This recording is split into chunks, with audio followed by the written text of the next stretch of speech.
Hello बच्चों, आज के इस वीडियो में मैं लाया हूँ आपके लिए मेजर एक्सपेरिमेंट, जिसको हम लोग बोलते हैं बड़ा एक्सपेरिमेंट। तो एक्सपेरिमेंट नंबर 13 हम लोग शुरुआत करेंगे, जिसको हम लोग बोलते हैं characteristic of the Zener diode. तो सबसे पहले हम लोग आ जाते हैं टॉपिक पे। हमने थ्योरी में पढ़ा होगा डायोड के बारे में, हम लोग पीएन जंक्शन डायोड पढ़ा है, ठीक है। तो बेसिकली बच्चों, डायोड क्या होता है? जो करंट को क्या करता है, एक ही डायरेक्शन में फ्लो करने का काम करता है, ठीक है। उसको हम लोग बोलते हैं डायोड। तो करंट को फ्लो करने का काम करेगा वन वे में, या वोल्टेज को करता है, उसको हम लोग बोलते हैं डायोड। तो हम लोग पढ़ रहे हैं जेनर डायोड। तो जेनर भी एक प्रकार का डायोड होता है, जो बहुत ही कम वोल्टेज पे क्या होता है, ऑपरेट होता है। जो बहुत ही कम वोल्टेज पे क्या होता है, ऑपरेट होता है। मतलब क्या कि एप्लीकेशन के अकॉर्डिंग हम लोग क्या करते हैं, इलेक्ट्रॉनिक कंपोनेंट को यूज करते हैं। अगर हमें कम लाइट यूज करना है तो हम लोग कम पावर का कुछ भी इंस्ट्रूमेंट यूज करेंगे। अगर हमें ज़्यादा पावर चाहिए तो हम लोग ज़्यादा पावर का इंस्ट्रूमेंट क्या करते हैं, यूज करते हैं। तो उसके मतलब ये हमने क्या आपको बताया कि एग्जांपल है कि हमें जैसा हमें यूज करना है उसके अकॉर्डिंग हम लोग क्या करते हैं, इंस्ट्रूमेंट यूज करते हैं। तो जेनर भी क्या होता है, ऐसा डिवाइस होता है जो बहुत ही कम वोल्टेज पे क्या होता है, ऑपरेट करने का काम करता है। तो ये सब थ्योरी आपको सेमीकंडक्टर डिवाइस में मिल जाएगा कि किस तरह का जेनर डायोड का वर्किंग कैसा होता है। उसमें forward bias, reverse bias characteristic होता है। तो हम लोग बेसिकली बच्चों इस वीडियो में मैं आपको रिवर्स बायस कैरेक्टरिस्टिक बताऊंगा कि जेनर डायोड का रिवर्स बायस कैरेक्टरिस्टिक क्या होता है। तो हमने इसको बेसिकली पढ़ा हुआ है लेक्चर में कि सेमीकंडक्टर डायोड का जो होता है हमारा ग्राफ को इस तरह का दिखता है, आपको मालूम रहेगा, ठीक है। ये हमारा स्केल हो गया। तो अगर हम लोग देखेंगे सेमीकंडक्टर डिवाइस का जो भी डायोड होता है, डायोड का ग्राफ हमें कुछ इस तरह से मिलता है। एक इस तरह से हमें मिलता है और दूसरा हमें इस तरह से मिलता है। इस तरह का हमें ग्राफ मिलता है, ठीक है। तो हमें पॉजिटिव का हमें कुछ लेना देना नहीं है। हम लोग क्या करेंगे, रिवर्स बायस का सिर्फ देखेंगे, हमें पॉजिटिव का रीडिंग लेना देना नहीं है। तो बेसिकली 11th में हमने पीएन जंक्शन डायोड किया है, उसमें हमने यहाँ पे पॉजिटिव और नेगेटिव दोनों का हमने रीडिंग निकाला है। बट जेनर में बेसिकली हम लोग क्या करेंगे, ओनली रिवर्स बायस का कैरेक्टरिस्टिक फॉलो अप करेंगे। तो यहाँ पे देखो बच्चों, यहाँ पे हमें रीडिंग दिया हुआ है, इस तरह का सर्किट डायग्राम है। तो सर्किट डायग्राम बेसिकली बच्चों हमारे जो भी इंडस्ट्रियल इंस्ट्रूमेंट होते हैं उससे मैच नहीं खाता है। तो हमें सिर्फ क्या याद रखना है, सिर्फ कैसे परफॉर्म करते हैं वो हमें याद रखना है। बाकी ये डायग्राम तो हमें एग्जाम के लिए आपको याद रखना है। तो एक चीज़ मैं आपको बताना चाहता हूँ कि जब भी आपको एग्जाम में इलेक्ट्रॉनिक एक्सपेरिमेंट आएगा तो सबसे पहले आपको क्या करना है, एग्जामिनर को सर्किट डायग्राम शो करना होता है। कोई भी इलेक्ट्रॉनिक आपको एक्सपेरिमेंट आया तो आपको सबसे पहले क्या करना है, एग्जामिनर को डायग्राम बनाना है, फिर एग्जामिनर को शो करना है। जब एग्जामिनर साइन करेगा उसके बाद ही आपको क्या करना है, एक्सपेरिमेंट परफॉर्म करना है। और जब तक आप सर्किट डायग्राम बनाएंगे नहीं, एग्जामिनर को शो नहीं करेंगे, तब तक आप एक्सपेरिमेंट को परफॉर्म नहीं कर सकते हैं, ठीक है। तो यहाँ पे इस तरह से सर्किट डायग्राम है। सर्किट डायग्राम का रियल ऑपरेटर से कुछ लेना देना नहीं है, सिर्फ आपको मैं मेथड बता रहा हूँ कि किस तरह से मेथड हमें करना है। तो यहाँ पे हम लोग टेबल देखेंगे, तो टेबल में क्या है, इनपुट वोल्टेज दिया हुआ है और उसके बाद हमें आउटपुट वोल्टेज दिया हुआ है। तो मतलब हमें VI और IZ निकालना है। उसके बाद थर्ड टेबल है आउटपुट अक्रॉस जेनर डायोड, ये हमें निकालना नहीं है। तो बेसिकली हमें VI और IZ हमें निकालना है, ठीक है। तो अभी हम लोग आ जाते हैं किट में। तो ये हमारे पास एक किट है, ठीक है। सारे कॉलेजेस में अलग अलग होते हैं, तो अगर जिसके पास एक किट रहेगा, सिर्फ बेसिकली हमें क्या याद रखना है कि मेथड याद रखना है, मेथड की किस तरह से मेथड क्या होता है, फॉलो होता है। तो यहाँ पे देखेंगे दो इंडिकेटर है, एक मिली एम्पियर है, एक हमारे पास वोल्टमीटर है, ठीक है। तो अगर हम लोग वोल्टमीटर देखेंगे तो वोल्टमीटर का जो लिस्ट काउंट है 0.2 है, और मिली एम्पियर देखेंगे इसका जो लिस्ट काउंट है 5 है। मतलब वोल्टमीटर देखेंगे, वोल्टमीटर में 0 से 2 के बीच में 10 डिवीजन है, मतलब लिस्ट काउंट 0.2। अगर मिली एम्पियर देखेंगे तो 0 से लेके 50 है, उसके बीच में 10 डिवीजन है, तो लिस्ट काउंट इसका कितना निकलेगा बच्चों, 5 निकलेगा, ठीक है।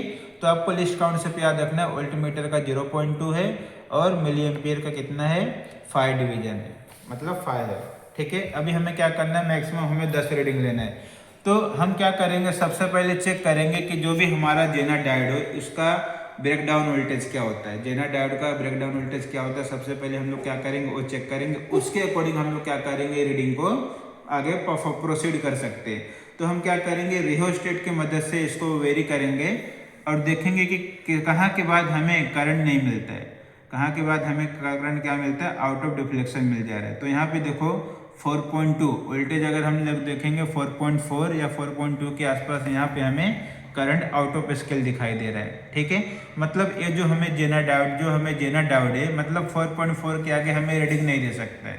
समझ में आ रहा है क्या बच्चों कि जो हमारा जो जेनर है वो हमें 4.4 के आगे हमें रीडिंग नहीं दे सकता है। तो हमें इस तरह से रीडिंग को मैनिपुलेट करना है कि हमें 10 रीडिंग आना चाहिए। तो हम क्या करेंगे बच्चों, बेसिकली 0.5, 1, 1.5 ऐसे करके रीडिंग लेंगे। तो अभी हम लोग क्या करेंगे, 0.5 जाएंगे। तो 0.5 के लिए मैंने आपको अल्टीमीटर का लिस्ट काउंट क्या बताया कि अल्टीमीटर का जो लिस्ट काउंट होता है 0.2।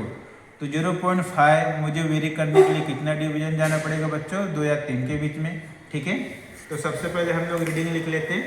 हमें रीडिंग कैसा लेना है, 0.5, 1.0, 1.5, 2.0, 2.5, 3.0, 3.5, 4.0, 4.5 ऐसा लेना है। तो लास्ट का रीडिंग हमें देखेंगे तो नहीं हो रहा है, तो हम लोग लास्ट का रीडिंग क्या है 4.2 ले लेते हैं। ठीक है, नो प्रॉब्लम, इसमें कुछ प्रॉब्लम नहीं है, ले सकते हैं हम लोग। तो अभी हम क्या देखेंगे, 0.2 करेंगे, सॉरी 0.5। तो 0.5 के लिए कितना डिवीजन जाना पड़ेगा बच्चों, देखो 2 और 3 के बीच में। तो 2 और 3 के बीच में जाएंगे तो देखो हमें क्या मिल रहा है, करंट कुछ मिल रहा है, करंट कुछ नहीं मिल रहा है, हमें क्या मिल रहा है, करंट 0। उसके बाद हम लोग 1 पे जाएंगे, 1 मतलब 5 डिवीजन। 1 पे देखो कितना मिल रहा है, करंट 0 मिल रहा है। अगेन 1.5 पे जाएंगे, 1.5 पे कितना करंट मिल रहा है बच्चों, 0। सिमिलरली 2 पे जाएंगे, 2 पे करंट कितना मिल रहा है, 0। अगेन 2.5, 2.5 पे करंट कितना मिल रहा है, 0। 3 पे जाएंगे, करंट कितना मिल रहा है, 0। 3.5 पे जाएंगे, देखो यहाँ पे भी करंट क्या मिल रहा है, 0। 4 पे जाएंगे, अब देखो यहाँ पे बच्चों जैसे हमने 4 पे गए तो यहाँ पे देखो करंट हमारा क्या हो गया, वेरी होना शुरू हो गया। 3.5 तक हमारे पास कुछ भी रीडिंग नहीं था, बट जैसे हम लोग 4 पे गए तो यहाँ पे देखेंगे हमारा करंट क्या हो गया, वेरी होना शुरू हो गया। तो यहाँ पे देखेंगे करंट कितना आ रहा है, देखो कितने डिवीजन क्रॉस हो रहा है, 1, 2, 3, मतलब लिस्ट काउंट इसका कितना है, 5। तो 3 डिवीजन क्रॉस हो रहा है, कितना हो जाएगा, 15। Again we are checking 4.5। तो देखो 4.5 पे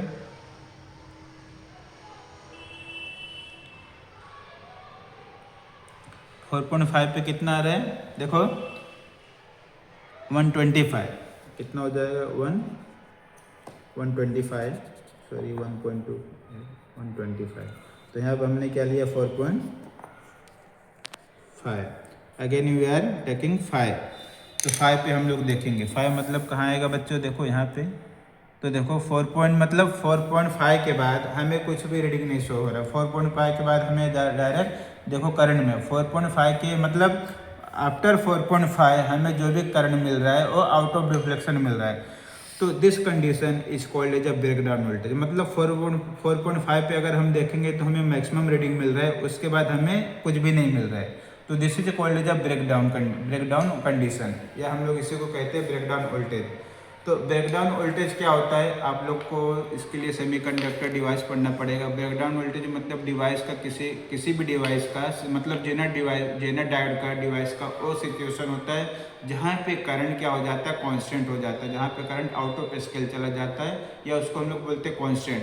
तो कांस्टेंट होने की वजह से हमें क्या दिखता है, आउट ऑफ स्केल दिखता है। मतलब इस जेनर डायोड का इतना ही कंडीशन है कि इतना ही वोल्टेज तक या इतना ही करंट तक वो क्या कर सकता है, वो रजिस्ट कर सकता है। उसके बाद वो हमें कुछ भी शो नहीं करेगा। तो बच्चों यहाँ पे अगर मैं दिखाऊं तो ये देखो दिख रहा है यहाँ पे छोटा सा, इसको हम लोग बोलते हैं जेनर डायोड।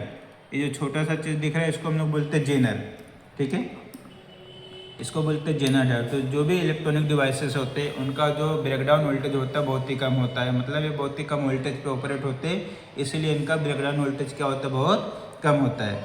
ठीक है, तो बेसिकली एक बार मैं आपको शॉर्ट में रिव्यू करा दे रहा हूँ कि क्या करते हैं। तो यहाँ पे बेसिकली सिंपल है, हमें क्या करना रहता है, ब्रेकडाउन वोल्टेज निकालना है। बेसिकली इस एक्सपेरिमेंट का एम क्या है, हमें जेनर डायोड का कैरेक्टरिस्टिक निकालना है और हमें इसका ब्रेकडाउन वोल्टेज निकालना है। तो ब्रेक डाउन वोल्टेज वह वोल्टेज होता है जहाँ पे डायोड का करंट क्या हो जाता है, कांस्टेंट हो जाता है। डायोड का करंट क्या होता है, कांस्टेंट हो जाता है। कांस्टेंट होने की वजह से उसके बाद हमें कुछ भी करंट शो नहीं होता है। करंट मतलब आउट ऑफ स्केल चला जाता है, ठीक है। तो जेनर डायोड बहुत ही कम वोल्टेज पे ऊपर होता है, इसलिए उसका ब्रेक डाउन वोल्टेज क्या होता है, बहुत ही कम होता है। तो अभी हम इसका ग्राफ देखेंगे, ठीक है। ग्राफ देखने से पहले यहाँ पे देख लेते हैं, इसको हम लोग जेनर डायोड होते हैं, इस तरह से इसका कनेक्शन होता है। तो इसमें प्रिकॉशन क्या लेना है बच्चों, एक चीज़ आपको यहाँ पे ध्यान रखना है, जैसे एक्सपेरिमेंट हुआ तुरंत हमें क्या करना है, स्विच ऑफ कर देना है। क्यों, अगर हम इसको लगातार इसको हम लोग पावर सप्लाई देते रहेंगे तो जो डायोड है वो ब्रेक हो सकता है, मतलब वो डैमेज हो सकता है, क्योंकि ये बहुत ही सेंसिटिव मटेरियल होता है, बहुत ही कम वोल्टेज पे ऑपरेट होता है। तो इसको जैसे हमारा रीडिंग हो गया उसके बाद हम लोग इसको क्या करेंगे, पावर सप्लाई को बंद कर देंगे। अगर हम इसको लॉन्ग टाइम रखेंगे तो हीट हो जाएगा, और हीट होने की वजह से क्या हो जाएगा, बर्न भी हो सकता है। तो एग्जामिनर आपसे पूछेगा कि जेनर डायोड कम वोल्टेज पे ऑपरेट होता है कि ज़्यादा वोल्टेज पे ऑपरेट होता है। तो आपको बेसिकली मालूम है कि जो भी डायोड होता है बहुत ही लो वोल्टेज पे ऑपरेट होता है, तो बहुत ही कम इसको पावर चाहिए रहता है, ये आपको बताना है। उसके बाद एग्जामिनर पूछेगा मिली एम्पियर का लिस्ट काउंट क्या होता है, वोल्टमीटर का लिस्ट काउंट क्या होता है। तो जैसे मैंने बताया वोल्टमीटर का लिस्ट काउंट यहाँ पे 0.2 है। 0.2 कैसे हमने निकाला, 0 से 2 के बीच में 10 डिवीजन है, तो उससे हम लोग 0.2 निकालेंगे। सिमिलरली मिली एम्पियर में देखेंगे 0 से 50 के बीच में 10 डिवीजन है, तो इससे हम लोग लिस्ट काउंट निकाल सकते हैं, ठीक है। 0 से 50 के बीच में 10 डिवीजन है, तो 1 डिवीजन का वैल्यू कितना होगा, 5। समझ में बच्चों इतना। उसके बाद हम ग्राफ देखेंगे, तो यहाँ पे इस आपको एक एडवांटेज है, अगर आपको इस तरह का किट मिलेगा तो यहाँ पे ग्राफ भी बनाया हुआ है। तो आप ग्राफ में भी देखेंगे तो देखो यहाँ पे देखो वोल्टेज क्या हो रहा है, धीरे धीरे बढ़ रहा है। उसके बाद यहाँ पे देखो वोल्टेज कांस्टेंट हो जा रहा है, मतलब जहाँ पे वोल्टेज हमारा कांस्टेंट हो जा रहा है उस कंडीशन को हम लोग बोलते हैं ब्रेक डाउन वोल्टेज। तो आपके लिए बहुत ही एडवांटेज है कि अगर आपको ऐसा किट मिला तो आपको उसमें ग्राफ भी दिया हुआ है, आपको इजी से तरीके से आप ग्राफ बना सकते हैं। तो अभी हमें क्या करना है, यहाँ पे ग्राफ बनाना है। तो ग्राफ में अगर हम लोग देखेंगे बच्चों, ग्राफ देखो यहाँ पे देखो, हमें जो दिया हुआ है थर्ड कोऑर्डिनेट में दिया हुआ है। ऐसा क्यों, थर्ड कोऑर्डिनेट में क्यों ग्राफ बना है, क्योंकि जो हम निकाल रहे हैं बच्चों, जो हम लोग जेनर की प्रॉपर्टी निकाल रहे हैं वो रिवर्स बायस में निकाल रहे हैं, मतलब हमें थर्ड कोऑर्डिनेट में मिलेगा।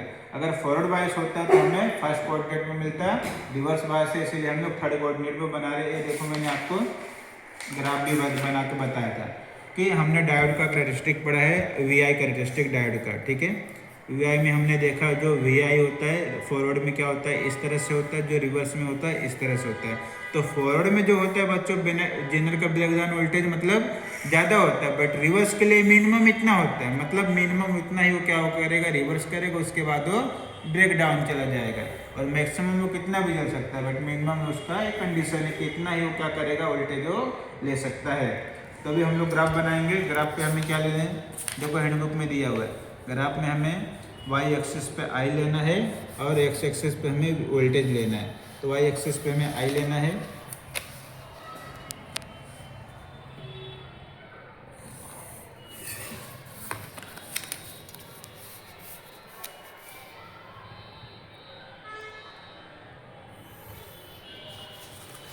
ठीक है। ये हमने x and y axis plot कर दिया है,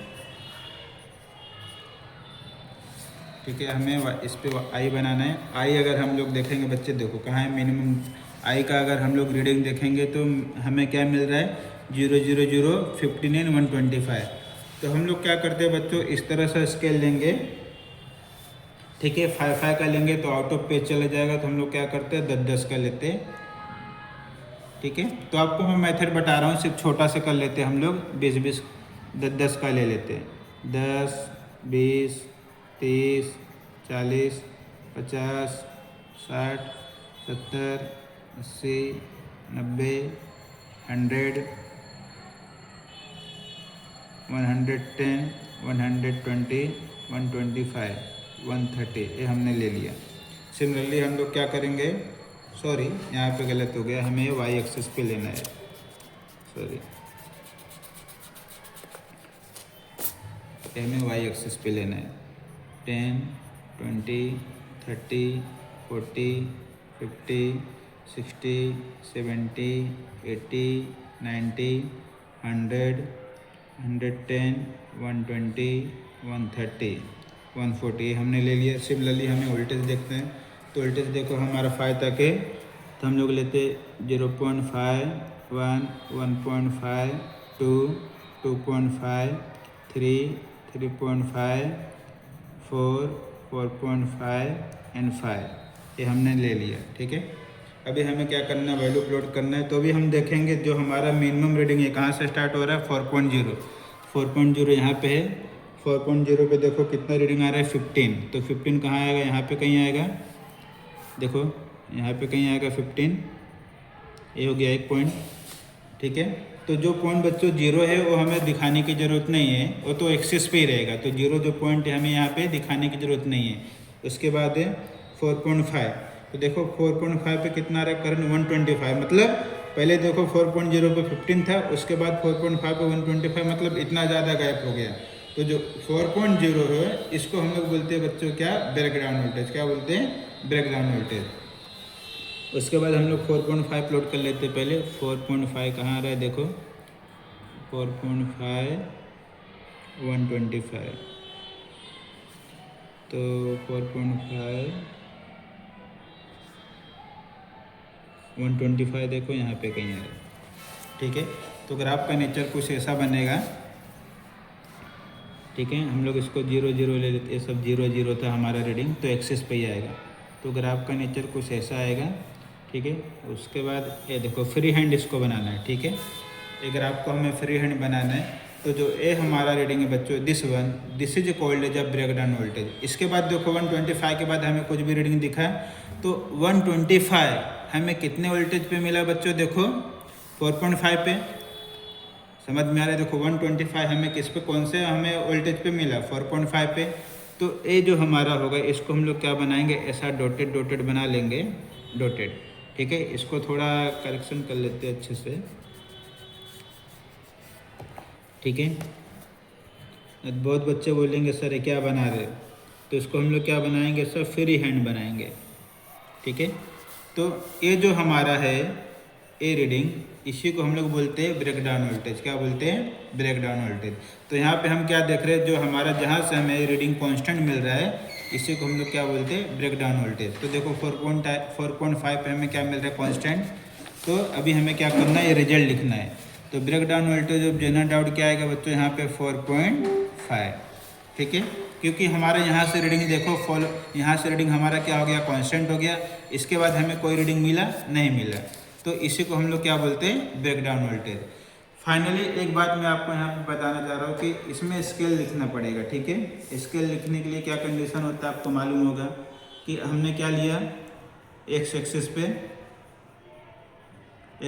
हमने क्या लिया, देखो 1 centimetre is equal to 0.5 voltage. Y axis पे हमने क्या लिया, 1 सेंटीमीटर इज इक्वल टू क्या लिया हमने, देखो 10 एम्पियर। ठीक है, मिली एम्पियर यहाँ पे लिए हम लोग, तो मिली एम्पियर ले लेंगे। तो बच्चों एग्जाम में ग्राफ के स्केल के ऊपर भी मार्क्स होते हैं, अगर आपने स्केल प्रॉपर नहीं लिखा है तो आपको उसके मार्क्स भी कट होंगे। तो आपको सबसे पहले आपको मैं मेथड बता देता हूँ कि जब भी आपको ग्राफ बनाना हो तो आपको ऐसा ग्राफ बनाना है कि पूरा पेज ऑक्यूपाई होना चाहिए। बहुत बच्चे बोलेंगे सर आपने ऐसा किया नहीं, तो मुझे एग्जाम नहीं देना है, बट आपको मैं बता रहा हूँ कि जब भी आपको ग्राफ बनाएंगे तो ग्राफ बनाते समय आपको ध्यान रखना है कि जो ग्राफ है वो पूरा पेज क्या होना चाहिए, ऑक्यूपाई होना चाहिए और विथ प्रॉपर स्केल के साथ होना चाहिए। ठीक है, तो हमने यहाँ पे देखो आई ले लिया, यहाँ पे हमने क्या ले लिया, वी आई ले लिया, यहाँ पे हमारा क्या हो जाएगा, आई हो जाएगा। तो आई हमने किस में लिया यहाँ पे, तो जब भी हमें ग्राफ बनाना है हमें यूनिट के साथ ग्राफ बनाना है। यहाँ पे हमने वी आई लिया था और हमारा क्या है वोल्टेज, हमने यहाँ पे आई लिया था हमारा क्या है मिली एम्पियर में, और हमने ग्राफ प्लॉट किया तो हमें इस तरह का रीडिंग मिला। तो हमारा ब्रेकडाउन वोल्टेज देखो कहाँ पे आ रहा है, 4.5 पे। ठीक है, उसके बाद ये जो टेबल है, ये टेबल का कुछ मतलब नहीं है, हम लोग ये टेबल को निकाल सकते हैं, बट ये टेबल का कुछ यूज नहीं है, तो ये टेबल हम लोग करेंगे नहीं। बट आपको मैं बता दे रहा हूँ, अगर आपको पूछा जाएगा कि वीजेड कैसे निकालेंगे, तो हमें क्या करना है बच्चों, इसके ऊपर हम लोग मल्टीमीटर रख के चेक कर सकते हैं कि उसका वोल्टेज यहाँ पे कितना शो कर रहा है। आपको मैंने फर्स्ट वीडियो में बताया है मल्टीमीटर क्या होता है, उसका यूज कैसे हम लोग करते हैं। तो आपको मल्टीमीटर का एक टर्मिनल यहाँ पे रखना पड़ेगा, मल्टीमीटर का एक टर्मिनल आपको यहाँ पे रखना पड़ेगा, और मल्टीमीटर को वोल्टेज को नोब पे रखना पड़ेगा। तो हमें ऑटोमेटिक इस वोल्टेज इस जेनर पे कितना वोल्टेज इफेक्ट करेगा या इस जेनर पे कितना वोल्टेज फॉलो हो रहा है, तो हमें उस मल्टीमीटर में शो हो सकता है। ठीक है बच्चों, तो एक शॉर्ट में मैं बता दे रहा हूँ कि कैसा इस एक्सपेरिमेंट करते हैं। बेसिकली हमें इस एक्सपेरिमेंट में क्या करना है, जेनर डायोड का कैरेक्टरिस्टिक निकालना है। तो कौन सा कैरेक्टरिस्टिक निकालना है, ओनली रिवर्स बायस का निकालना है। तो रिवर्स बायस में हमें क्या होता है बच्चों, मालूम है कि करंट क्या होता है, पहले कॉन्स्ट करंट क्या होता है, पहले जीरो होता है, जीरो, उसके बाद करंट थोड़ा सा क्या होता है, बढ़ता है, उसके बाद वो सेचुरेट हो जाता है। सेचुरेट कब होता है, जहाँ पे जेनर डायोड का ब्रेकडाउन वोल्टेज आ जाता है। तो ब्रेकडाउन वोल्टेज में जेनर डायोड क्या होता है, कांस्टेंट हो जाता है, मतलब वो अवलांच में चला जाता है। अवलांच मतलब वो सब आपको थियरी में बताऊंगा मैं।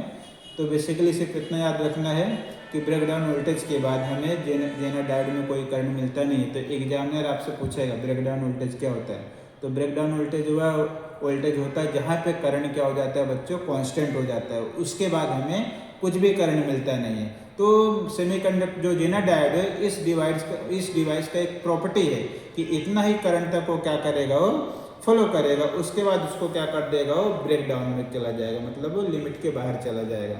ठीक है, तो कैसा लगा ये बच्चों आपको वीडियो। ठीक है, मेरा ये है चीज़ें कि जिस बच्चों को वीडियो अच्छा लगा रहेगा और ज़्यादा से ज़्यादा लोगों को सब्सक्राइब करें, क्योंकि बहुत सारे बच्चे जो प्रैक्टिकल अटेंड नहीं कर पाते रहेंगे, उनके लिए क्या होगा, हेल्पफुल हो रहेगा। तो नेक्स्ट वीडियो में मैं आपके लिए लेके आने वाला हूँ न्यूटन्स लॉ ऑफ कूलिंग। तो हम लोग उसके बाद नेक्स्ट वीडियो में एनएलसी के बारे में अच्छे से स्टडी करेंगे। तब तक आप पढ़ाई करते रहिए। Bye bye.